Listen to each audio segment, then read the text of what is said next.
Here is the English translation of Zephyr's 3000 words of perfect word, 完美世界，白千档，陈东。This is an original translation preserve the Zhangxia flavor while ensuring readability. Chapter 1. The Jilda, the Great Wasteland. The Great Wasteland stretched endlessly, its ancient land soaked in the blood of countless fallen creatures. Since time immemorial, it had been the battleground of fierce struggles, where towering mountains bore the scars of shattered stars, and dried-up riverbeds flowed with divine blood. Beneath the vast sky, a group of children gathered around a bonfire in Stone Village, their faces flushed from heat. An elderly man with a face full of wrinkles was telling an ancient legend. Grandpa, is it true that immortal sins fought above our village? A little boy, barely 5 years old, widened his bright eyes. His small frame was wrapped in a beast-hide coat, making him look like a little bear cub. The old man chuckled, his voice hoarse yet warm. Little Hal, those weren't immortals, they were cultivators from beyond the wasteland. They fought for a treasure that fell from the heavens, a relic capable of overturning the very order of this world. The child, Shi Hao, tilted his head. Then where is the treasure now?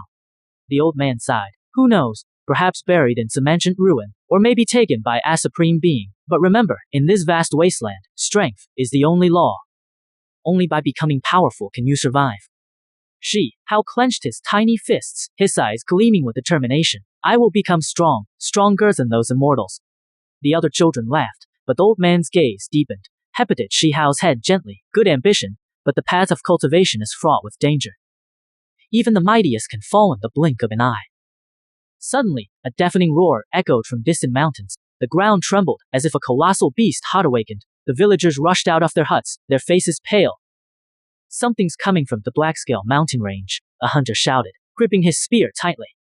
The old man stood up, his frail body suddenly radiating authority. Prepare the sacrificial totem, protect the children. Shi Hao wasn't afraid. Instead, he squinted toward the horizon, where a massive shadow loomed, a creature larger than the village itself, its scales glinting like black iron under the setting sun. The great wasteland never slept, and in this day, the winds of fate began to stir around Stone Village. Key terms, style choices. 1. Great Wasteland, 大荒, retained capitalization for mythic weight. 2. Cultivators, 修士, standard Zhangxia translation, alternative practitioners. 3. Blackscale mountain range,